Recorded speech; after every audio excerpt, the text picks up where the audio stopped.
Le gouvernement américain soutient les efforts déployés par la Libye avec l'appui de ses partenaires pour former un gouvernement de large ouverture qui pourra répondre aux besoins du peuple libyen et sécuriser le pays. C'est dans ce sillage que l'envoyé spécial des États-Unis pour la Libye, l'ambassadeur Richard Boyce Norland, est venu ce vendredi 5 mai 2023 à la rencontre du chef de l'État, général Mahamat Idriss Déby Itno. Les échanges qui ont duré près d'une heure ont porté sur l'appui à la feuille de route de l'ONU prévoyant la tenue des élections présidentielles et législatives en Libye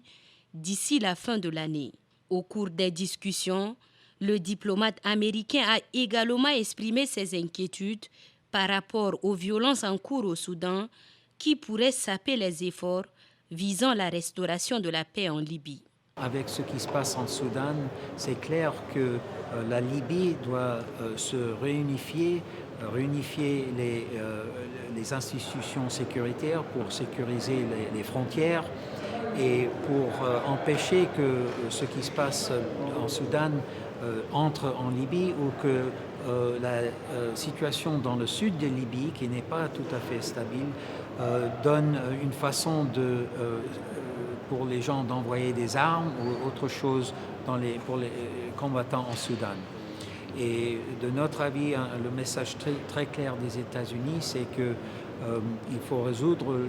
la situation en Libye le plus tôt que possible pour que la Libye n'est pas utilisée comme plateforme pour déstabiliser la région, le Soudan, mais aussi qu'on est très reconnaissant que les voix comme la voix du président de Tchad et d'autres pays voisins disent aux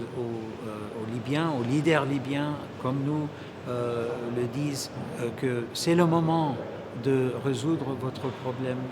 problèmes politiques. L'entrevue entre le président de transition et l'envoyé spécial des États-Unis pour la Libye marque un nouveau pas dans la volonté du Tchad et des États-Unis de travailler en synergie pour le retour de la paix et de la stabilité dans ce pays voisin du Tchad.